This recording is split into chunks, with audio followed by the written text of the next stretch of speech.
दिल्ली से सटे यूपी के गाजियाबाद जिले में एक यात्री बस बेकाबू होकर फ्लाईओवर से नीचे गिरी है। ये हादसा लालकुआ इलाके में भाटिया मोड़ फ्लाईओवर पर हुआ। जब बस नीचे गिरी उस वक्त वहां से गुजर रहा एक बाइक सवार बस के नीचे दब गया और उसकी मौत हो गई। बस में सवार एक यात्री भी गंभीर रूप से घायल है। हादसे के बाद बस के भीतर फंसे यात्रियों को पिछले हिस्से का शीशा तोड़कर बस के बाहर निकाला जा रहा है।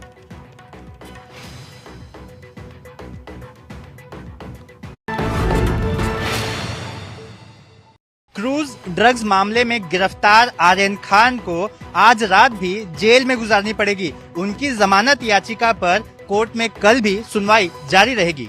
अभिनेता शाहरुख खान के बेटे आर्यन खान को आज भी कोई राहत नहीं मिल पाई।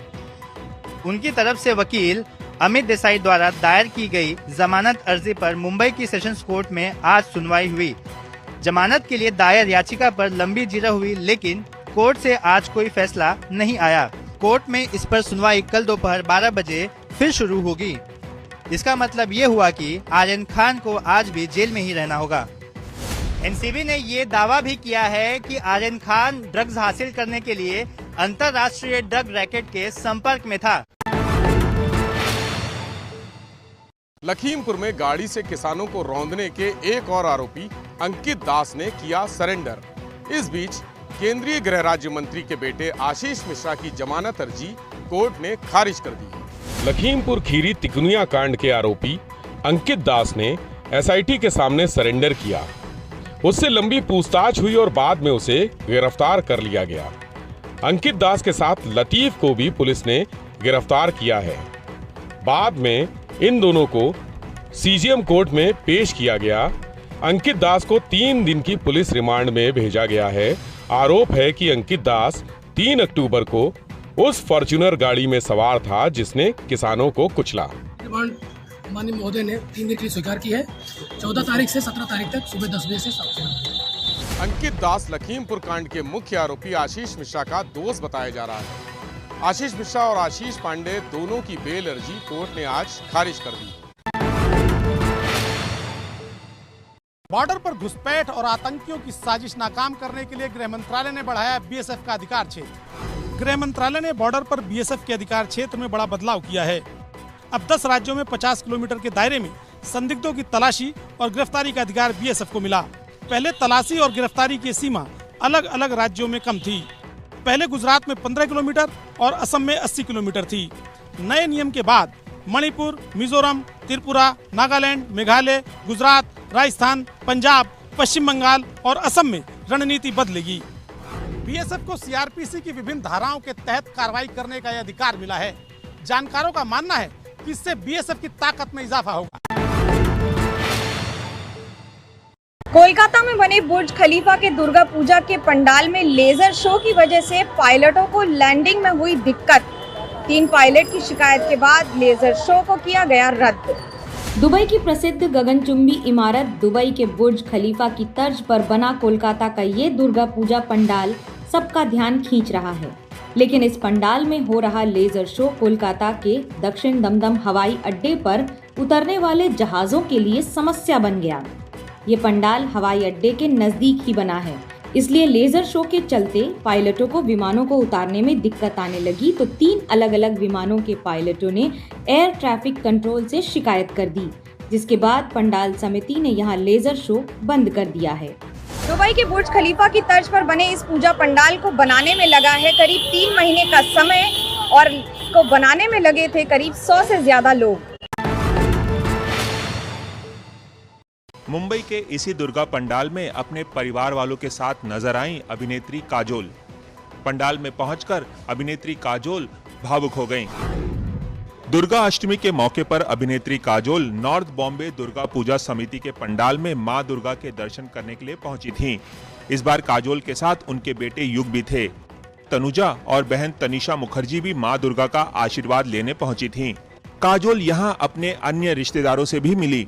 बता दें कि मंगलवार के दिन काजोल इसी पंडाल में अपने अंकल से मिलकर काफी भावुक हो गई थी और अपने आंसुओं को नहीं रोक पाईं।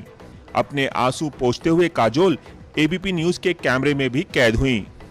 इस दुर्गा पूजा महोत्सव का आयोजन मुख्य रूप से काजोल के चाचा और अभिनेता रहे देव मुखर्जी द्वारा किया जाता है। देव मुखर्जी निर्देशक अयान मुखर्जी के पिता हैं। इस दुर्गा महोत्सव का आयोजन पिछले 74 सालों से मुंबई में किया जा रहा है। उत्तर कोरिया के तानाशाह किम जोंग उन पर अपनी सेना को दुनिया की सबसे ताकतवर सेना बनाने का जुनून सवार है।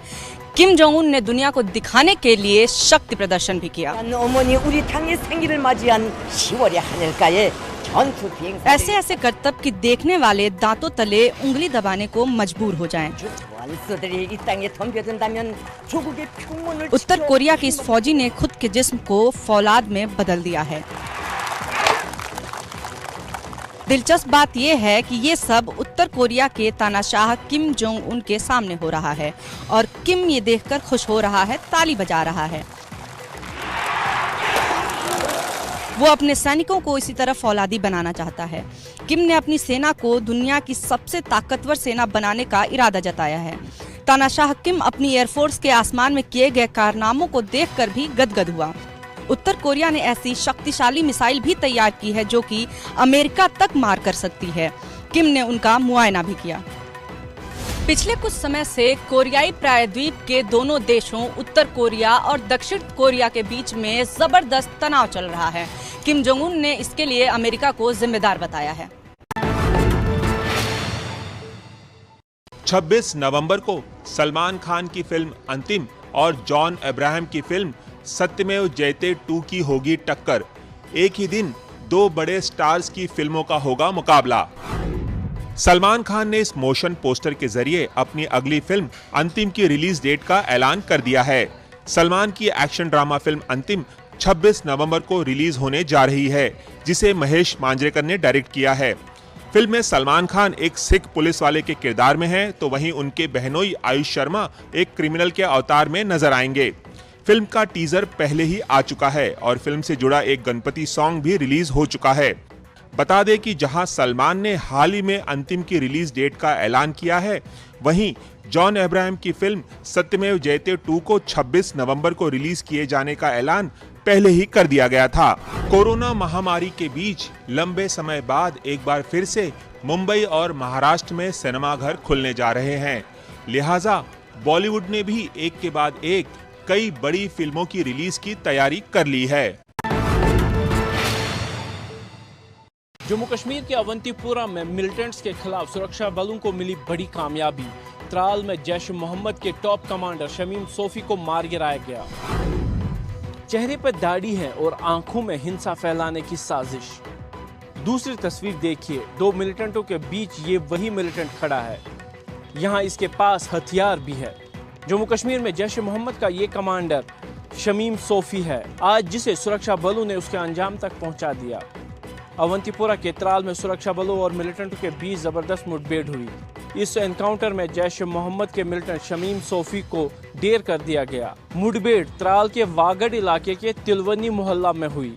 हाल ही के दिनों में घाटी में एंटी इंसर्जेंसी ऑपरेशंस में तेजी आई है। 3 दिन पहले पूंछ में बड़ा हमला हुआ था, जिसमें जेसीओ समेत 5 जवान शहीद हुए थे। इसके बाद अब मिलिटेंटों पर तगड़ा अटैक हो रहा है। जम्मू कश्मीर के पुंछ हमले में शहीद हुए पंजाब के 3 जवानों को आज नम आंखों से विदाई दी गई। शहादत को सलाम करने तीनों जवानों के गांव में भारी हुजूम उमड़ा। पुंछ में आतंकियों के खिलाफ ऑपरेशन में सिख लाइट इन्फेंट्री के नायब सूबेदार जसविंदर सिंह शहीद हुए। कपूरथला में उनके गांव माना तलवंडी में पार्थिव शरीर लाया गया। नम आंखों से परिवार के साथ पूरे गांव ने सलामी दी। शहीद नायक मनदीप सिंह का पार्थिव शरीर भी आज गुरदासपुर लाया गया। 16 अक्टूबर को उनका जन्मदिन भी था, लेकिन देश की खातिर उन्होंने सर्वोच्च बलिदान दे दिया। पीछे पत्नी और 2 बच्चे छोड़ गए। पंजाब के रोपड़ जिले के रहने वाले गज्जन सिंह का पार्थिव शरीर उनके घर लाया गया है। इसी साल फरवरी में उनकी शादी हुई। सीएम चन्नी ने दिया पार्थिव शरीर को कंधा। स्वतंत्रता संग्राम सेनानी वीर सावरकर पर छिड़ा सियासी संग्राम। रक्षा मंत्री राजनाथ सिंह बोले, सावरकर को बदनाम करते हैं कुछ दल। ओवैसी बोले, बीजेपी गांधी की जगह सावरकर को बनाना चाहती है राष्ट्रपिता। और सावरकर के खिलाफ झूठ फैलाया गया। बार बार यह बात कही गई कि उन्होंने अंग्रेजी सरकार के सामने अनेकों मर्सी पिटीशन फाइल की। महात्मा गांधी ने उन्हें कहा था कि आप मर्सी पिटीशन फाइल करें। इनका ये तो आंखों में धूल झोंकने के आदी हैं लोग। बताना यही चाह रहे हैं कि देश को मैसेज दे रही है आरएसएस और बीजेपी कि अनकरीब में एक वक्त आने वाला है कि बापू फादर ऑफ द नेशन नहीं रहेंगे, सावरकर बन जाएंगे। जहाँ तक वीर सावरकर का सवाल है, उनकी राष्ट्रभक्ति, उनको देश के निर्माण के प्रति उनका संकल्प किसी से छिपा नहीं है।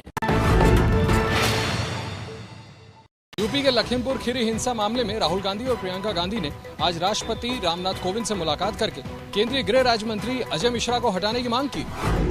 राष्ट्रपति भवन से निकल रहे ये वही कांग्रेस नेताओं का प्रतिनिधिमंडल है जो लखीमपुर हिंसा पर ज्ञापन देने पहुंचा था। राहुल गांधी और प्रियंका गांधी इसमें शामिल रही। कांग्रेस ने राष्ट्रपति रामनाथ कोविंद से हिंसा के मुख्य आरोपी आशीष मिश्रा के पिता केंद्रीय गृह राज्य मंत्री अजय मिश्रा को हटाने की मांग की है। साथ ही पूरे मामले की जाँच सुप्रीम कोर्ट के 2 सिटिंग जज से करने की मांग रखी है।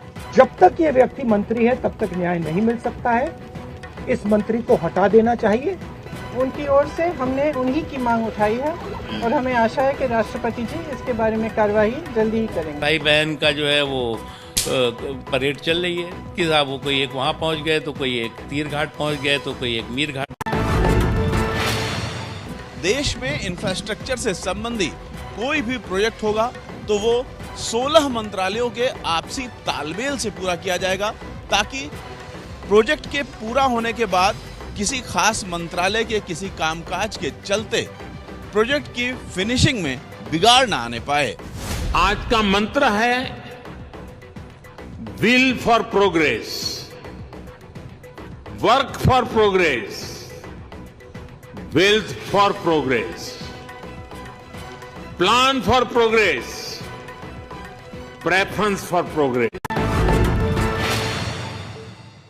त्योहार से पहले महंगाई के मोर्चे पर नहीं मिल रही है राहत। महंगी होती सब्जियों के बीच आज दिल्ली एनसीआर में पीएनजी के दाम बढ़ गए। गाड़ियों वाली सीएनजी भी महंगी हुई। आम और खास दोनों पर पड़ी है महंगाई की मार। गैस कंपनी ने आज से रसोई की पीएनजी गैस के दाम बढ़ा दिए। अब दिल्ली एनसीआर में पीएनजी के दाम 35 रुपए 11 पैसे प्रति एससीएम हो गए हैं, यानी करीब 2 रुपए से ज्यादा की बढ़ोतरी हुई है। इसके अलावा दिल्ली में सीएनजी भी 2.25 रुपए प्रति किलो महंगी हो गई है। रसोई की गैस महंगी तो गैस पर पकने वाली सब्जियों के दाम भी लगातार ऊपर चढ़ रहे हैं। दिल्ली, लखनऊ, अहमदाबाद समेत ज्यादातर शहरों में टमाटर, गोभी और प्याज के दाम 2 गुना तक बढ़ गए हैं। महंगाई से आम लोग परेशान हैं। 50 रुपए के 2.5 किलो मिलते थे सर्दियों में, अभी हम लोग एकदम से रेट बढ़ गया है। गरीब आदमी क्या करेगा? अभी तो थोड़ी थोड़ी सब्जी खरीदी, जो पहले ज्यादा खरीदते थे अब थोड़ी खरीद रहे।